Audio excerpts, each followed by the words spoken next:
लेकिन आजकल जब के लड़की अलगे बड़ी सब कैसे जींस पैंट पहन ले तरी सब और मंदिर के लगे जाके कहते से हेलो दुर्गा माँ अब माई के हेलो करके निकल जाते रही सब अगरबत्ती तो 12 तरी सब बैठे में दिक्कत होता है से जींस पैंट बा दिक्कत तो होखबे करी गाना का तरी सब कैसे कि सवरिया अरे दढ़िया जन बनाई बड़ी बढ़िया खाली सजौले बिया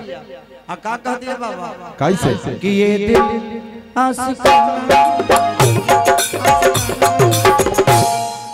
माई मंदिर छोड़ के भागल बड़ी चौरा में समस्तीपुर में भागल बड़ी मदियारा समस्ती छोड़ के भागल बड़ी कि भाई अभी ये करे दिल आशिक भइल बा हमार जहां भइल की कोरोना के चौथा लहर में टाइम ना लगी सही बात बा इसलिए पूजा पाठ बड़ा धर्म की चीज है दुनिया में सबसे बड़ा पूजा जानता नहीं कहा कितनों प्रदेश में बानी रहुआ लेकिन अपना माई के सवेरे उठी तो पहला फोन अपना माई के करी अच्छा अपना पिता के करी सबसे शुरुआत में वो भगवान राम के अगर नाम ना लेना तो चली लेकिन अगर माई बाप के आशीर्वाद सुबह लेके निकलब तो हमेशा यात्रा सफल गई अब माई भी मोबाइल ना होई तो कैसे बात होई मोबाइल लगे तोहरे सब पुत्र होई हैं जो अपना माई के मोबाइल ना दिले होई हैं गाड़ी सब लोग अपना मेहरारू के देता स्क्रीन टच ऐसे जो जिंदगी में सबसे बड़ा कमाई अगर कुछ होला तो माई बाप के प्यार और आशीर्वाद ये दुनिया में हर वो रिश्ता स्वार्थ के होला खाली एगो माई बाप के रिश्ता बा जो उनकी स्वार्थ के ना होला अपना माई के लगे कितनो मोटा के जाई बाबूजी में माई में बड़ा अंतर होला माई के लगे भैंसा बन के जाई माई कही माई तनी देख तो हमर देहिया कैसन लगता तो माई कही कि रे तोरा खाए के लिखे मिलत का पहले से कितना दुबरा गइल बड़ी रे वाह वाह औ है बाबूजी लगे चल जाई बाबूजी देखो तो हमर देह कैसन बा तो कहे तो काहे ना होई सब तनखा तोरा देहिए में ढूंढता ऐसे जे बाबूजी के लगे जिम्मेदारी बा सही बात घर के परिवार के शादी के बियाह के एगो माई खाली रवा के 9 महीना कोख में रख सके लेकिन एगो पिता 26 वर्ष तक अपना बेटा के भविष्य के दिमाग में रखेला ऐसे बाप की जिम्मेदारी बहुत बड़ा होला ऐसे हमेशा ध्यान रखे के चाहिए माई बाप के कबो दिल ना दुखावे के चाहिए आई एगो भजन से सेवा वाह वाह कि पन्नवा से पातर फूलवा से नाज जियो से जियो अरे हई मोर माई महारानिया रे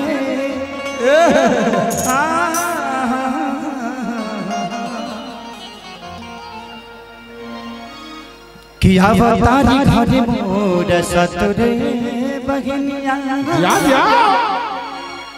कि नजर न लई है अडैलिया रे 1 2 1 2 3 4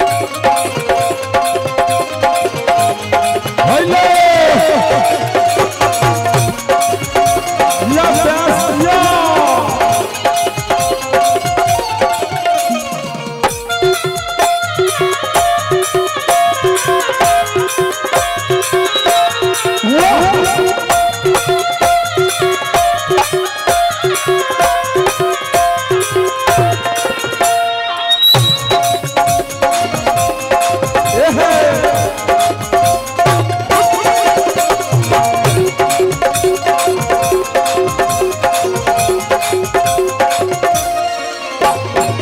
कन्नवा से पातर फूलवा से नाच हई मोर माई महारानिया कन्नवा से पातर फूलवा से नाच हई मोर माई महारानिया पन्नवा से पातर फूलवा से नाच हई मोर माई महारानिया रे अवतारी घरे मोर ससुर बहनिया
औरतिया कहती है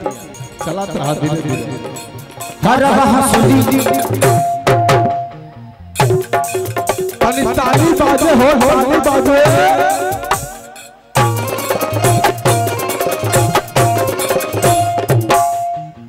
हर हंसुलिया मम्मी सोनार से टीका मम्मा टीका गढ़नी हम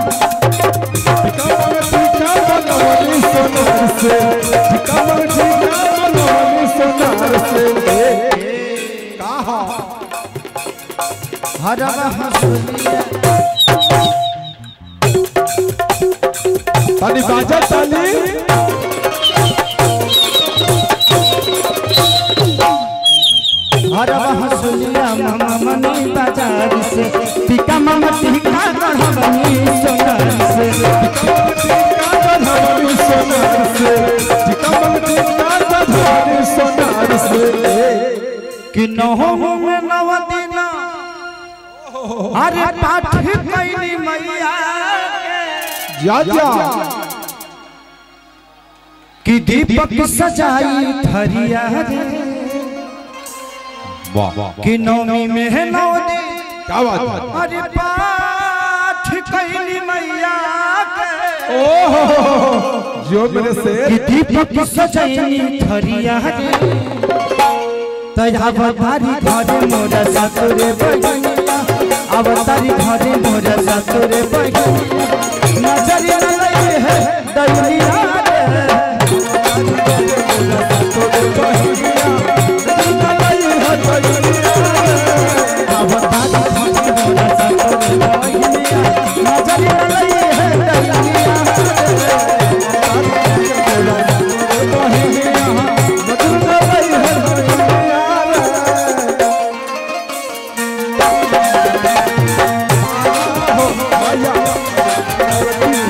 मैया मेरा रति मैया मेरा रति कहाँ नहीं हो जाया तंता घर में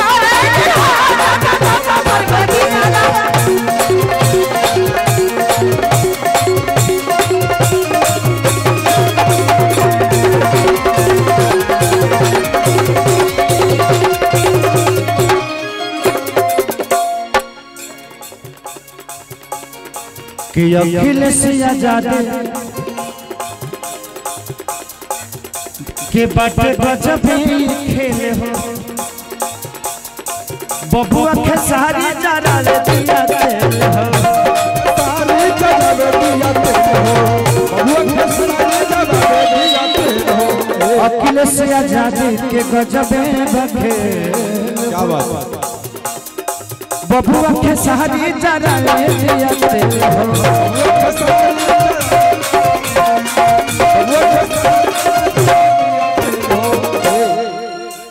कि जिला समस्ती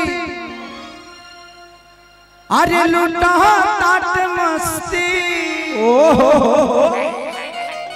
कि रात होके चाहे भोर हरिया रे बाबा कि जिला समस्ती लूटा ताट मस्ती रात होके चाहे भोर हरिया रे अवतारी घरे मोरे सतुरे बहिनिया अवतारी घरे मोरे सतुरे नजर लगे है दैनिया सतुरे बहिनिया लई हर दैनिया अवतारी सतुरे बहिनिया नजर लगे है दैनिया अवतारी घरे मोरा सतुरे बहिनिया नजर न लई हर दैनिया अवतारी घरे मोरा सतुरे बहिनिया नजर न लई हर दैनिया अवतारी घरे मोरा सतुरे बहिनिया नजर न लई हर दैनिया अवतारी घरे मोरा सतुरे बहिनिया नजर न लई हर दैनिया अवतारी घरे मोरा सतुरे बहिनिया नजर न लई हर दैनिया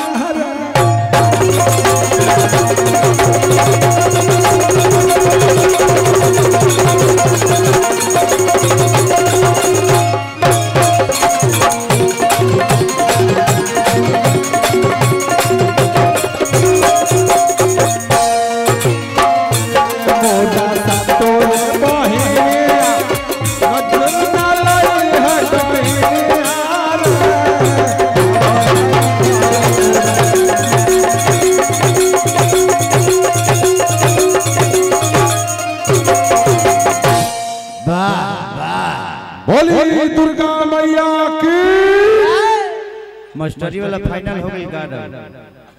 मास्टरी वाला फाइनल हो गई का? भगवान का रस की मत हो। आपके जैसा कलाकार को यही रहना चाहिए। आप जैसे आर्टिस्ट जब पढ़ाने लगेंगे तो फिर पढ़ाएगा कौन?